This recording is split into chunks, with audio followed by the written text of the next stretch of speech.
Okay, so tonight I am going to go over the Unit 3 prompt. Before we do that, I do want to make an announcement that the Unit 1 revisions for a higher grade are due on Friday by midnight, by 11:59 p.m. If you want to revise your paper to get a better grade, it needs to be turned in by Friday. Everyone will need to revise Unit 1 at some point, right? Because you do need to revise it for your final portfolio at the end of the class. But if you want it to affect your Unit 1 grade, you need to turn it in by Friday. Okay, so there are two times that it can be revised. It can be revised for Friday for a higher grade, or just revised for your final portfolio, no effect on your Unit 1 grade.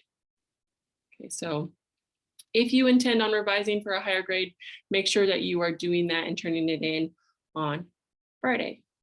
And since we're on the topic of revisions, your Unit 2 essays are due today. Remember that you will have the opportunity to revise these as well, okay, for a higher grade as well. And you will need to revise these ones as well for your final portfolio. So just keep that in mind, right? We're not expecting perfection at this point. It's still just a draft. I will give you feedback and you'll have the opportunity to revise these later. Okay. Any questions? Okay, I'm going to go ahead and screen share with you, and we are going to talk about our Unit 3 prompt. I started getting into this last week, but I'm going to go more in depth this week. So let's go, that's always in the way. Let's go ahead and look at our Unit 3 information. We go to our weekly folders. We can pull up the prompt. Yeah, again, I did briefly go over this last week. Essentially what this is we are going to regenre our argument. So you will be using the same topic, potentially probably the same claims that you made in your Unit 2 paper. Probably with a focus on what your solution was. You're probably going to create posters that will advocate for that solution. Okay, so what you first need to do is you need to identify what that claim is. For example, for mine, I was advocating to switch the school start times. So that's probably going to be the main focus of my posters. Each of my posters is going to be a different way to, maybe I'm calling action to the parents in one of my posters saying, hey, come out to the next meeting so that we can address this issue. Right. And then maybe two of my posters can be addressed to the NAMPA school board about the change that I'm seeking, right? Like switch the school times, right? I need to call them to action. Okay, so figure it out. What are you wanting to do as far as calls to action and to whom? You can change your audiences for your PSAs, right? You could have a different audience for all 4 PSAs if you want. Or you could keep them all 4 the same. You can have 2 and 2. It doesn't matter. Okay, but just make sure that when you are calling them to action that you are adjusting your claim to that specific audience and what you're wanting them to do. Okay, so you can change your audiences. All that matters is that your claim stays the same. Your call to action or topic stays the same. Okay. So when you create PSAs, you have to remember that instead of using written word, right, like actual claims and evidence to back up your argument, this time you're going to be relying more on words and images. And mostly it should rely on very limited wording. You're going to aim for 15 words or less, right, because we don't want to have too much text in there. And then you really want to focus on the pictures. You should let the pictures really do a lot of the talking for you in your PSAs, but you will have a combination of pictures and words on each PSA. Okay. I highly recommend using the Canva tool. I will pull that up for you in a little bit. It's super user-friendly. If you're a perfectionist like me, it's really clean. It makes it look like you're a designer when you're not. So if you're worried about how good these will look, Canva is a good option because it is a professional tool that you can use. Okay. I'm not really worried about how great these look, right? I care more about the thinking and rationale behind them, right? I want to know why you made the choices that you made, right? Thinking specifically about your audience and how you're communicating to them, right? How do these design choices speak to your audience, right? That's what I care more about, not how aesthetically pleasing they are. Okay, so if you are a perfectionist like me, try to let it go a little bit, right? These don't have to be perfect. It's all about just the choices that you're making, okay? Once you design all 4 PSAs, you are going to write a reflection essay, okay? There are different components of this essay that you're going to need to include. So I've kind of laid them out here. Your essay is only going to be about 3 to 4 full pages of writing. If you are spending enough time answering these questions, it's probably going to be closer to 4 full pages, somewhere in that 3.5 to 4 pages, sometimes more, depending on, how much information you're giving us. But let's go ahead and go through each section. There's a reflection section and an argumentative section. Okay, so in your reflection section, that rhymes. We are going to start with background information. This can probably be put into your introductory paragraph. Basically, what you're going to do here is you're going to remind us what your topic is, and what claim that you're making, and how you determine your target audiences.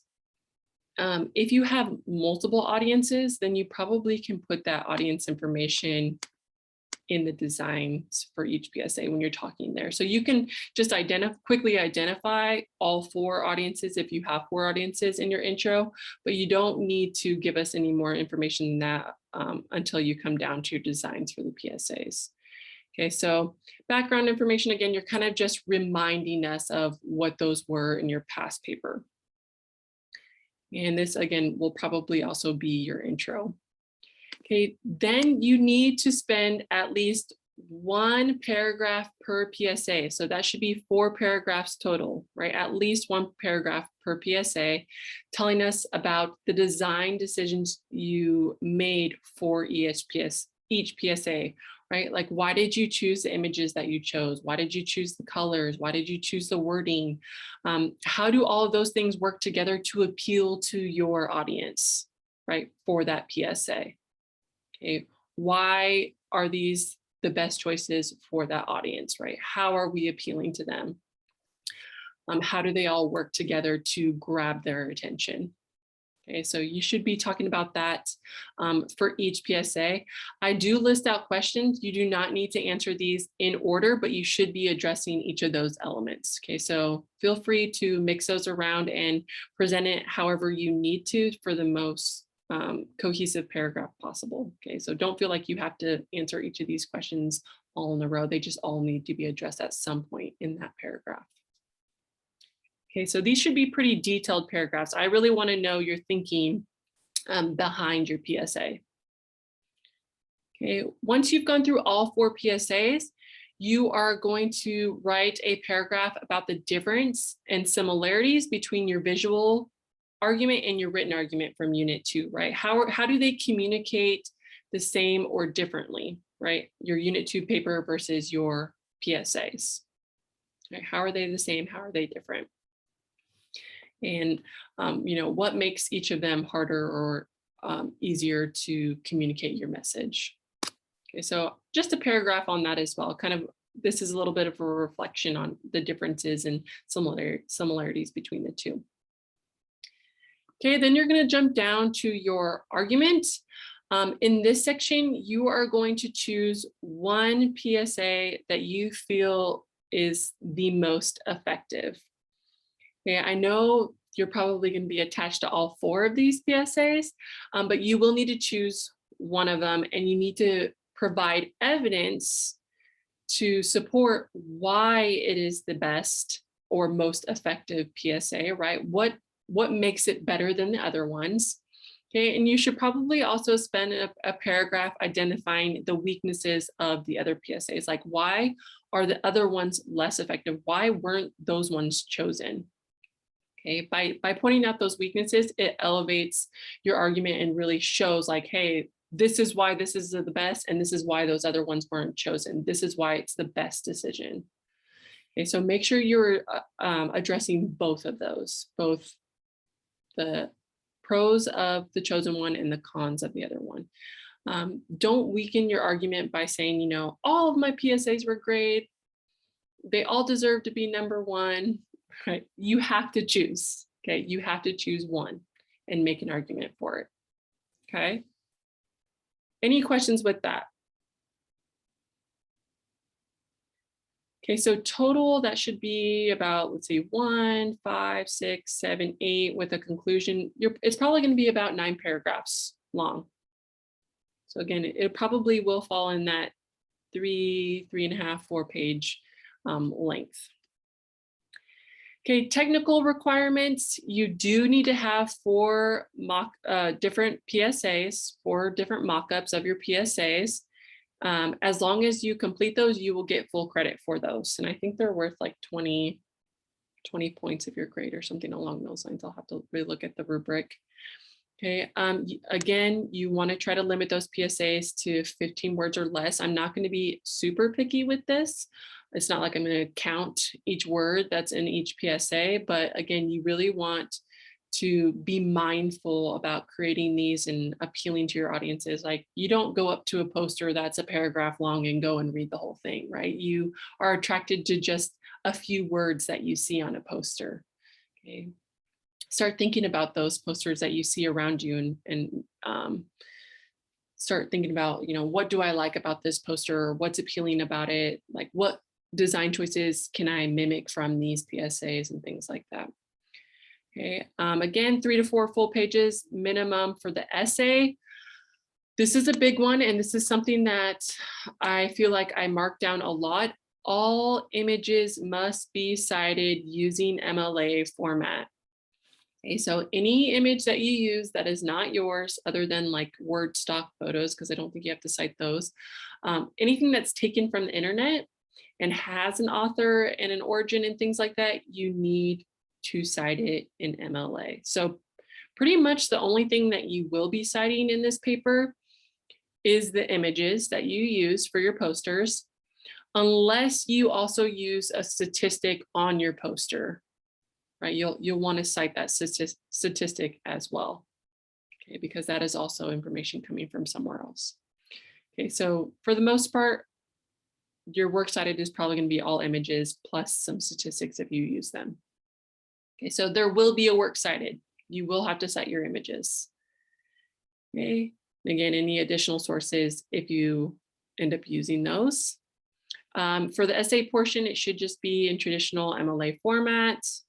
And as always, late papers are docked 10% per day late. After 7 days, they're not accepted. Okay, I do have a bunch of useful resources and tips down here. You can also find those in our Unit 3 folder here. Okay, that you should use. A lot of these just go over values that you can think about when creating your PSAs. I have the Canva website here.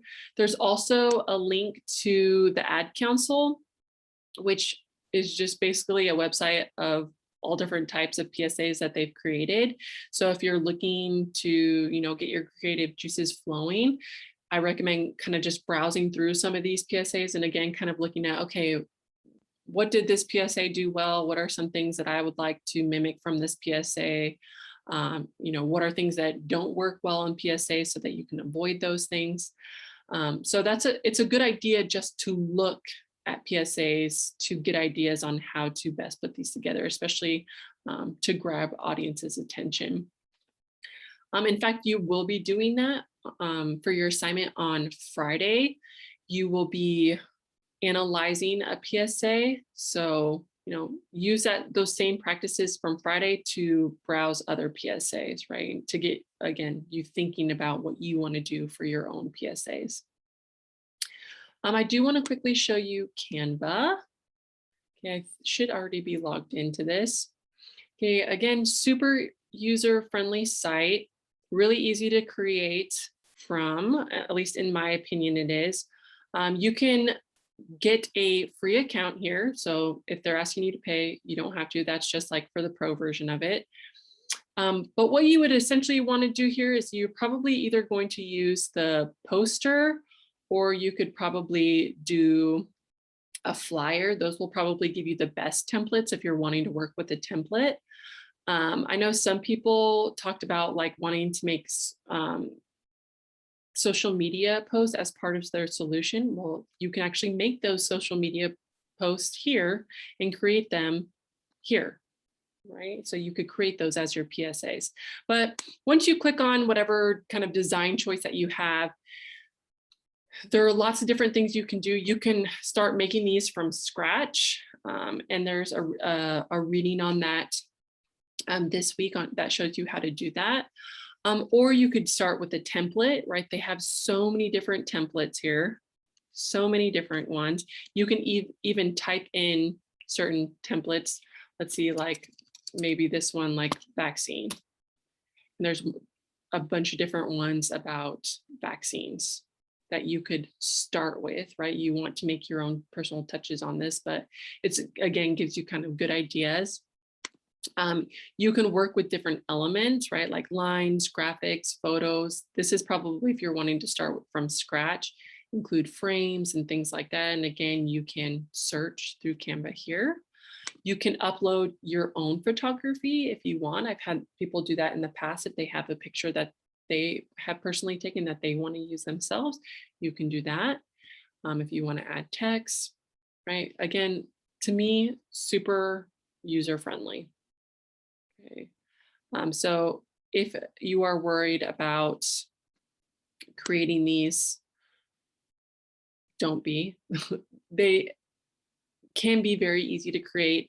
If you find this overwhelming, you can also just create these in Word or PowerPoint or something like that. Again, you're not being graded on how great they look. You're only being graded on the design, the reasoning behind your design choices. Okay. Some people will always ask me, like, I have no idea how to find the image information from Canva. All you really have to do is go here to your recently used. You click on these three little dots and it will tell you, this is for an actual poster. I can look up a picture and I'll show you that way. But like the poster is by Marketplace Designers, right? That is the creator. And this is the name of it, red, white, barred, black and white profile wanted poster. So let's actually go to, let's see if I can find a picture. Go to elements. So here's a picture. And again, this is just a picture of a guy using hand sanitizer, and it's literally called Man Using Hand Sanitizer by Planet Outdoors. And it is by Valeria Miller. Okay, so that's how easy it is to find the creator and title of the photo here, just by clicking on those three little dots. Okay, so if you need to set your images from Canva, that's how you do it. Okay. Other questions I typically get asked about this unit are like, how do I make my designs different? Or like, how do I make my posters different from each other? I'm running out of ideas. I do have information on that here in the frequently asked questions document. I think a lot of you guys will find this document helpful because it does answer a lot of questions that I get asked. For example, can it be a story like almost like a cartoon that you see in the newspaper? Yeah, all 4 images can be a whole entire storyline if you want to do that. If you want to make them different, again, you can use different audiences for each PSA if you wanted to. I also like to think about using different persuasive strategies like ethos, pathos, and logos. For example, you can throw out a shocking statistic in one, like the main focus can be the statistic in one, right? That's logos. Or you can focus on appealing to like sadness in one of them by having like a sad picture and like dark color schemes and things like that. That is appealing to emotion. That's pathos, right? So think about the different ways that you can use these appeals to create your posters, right? Like try to focus on like one per PSA, right? Kind of thing. Okay, you can also choose different actions you're wanting them to take, right? As long as it's still your same topic, okay, and same like kind of solution, right? Like I talked about how if I was talking to one of my audiences as parents and I'm wanting them to go to the meeting, that's different than asking the name of the school district to actually start, switch the start times, right? That's different actions that I'm asking them to do. Okay, so you can also do it that way. Another really common question that I get is how to cite the images. So this is just straight from Purdue OWL. It shows you how to do that. And then I also have, again, information on how to find the source information from Canva as well as an example of a source citation, right? Last name, first name of creator, title, website name, URL, access date. Okay, so some ideas on where to find images. Right, so this should be a pretty helpful document for you as well. So if you haven't gone through that already, I do recommend that as well. Any questions about Unit 3?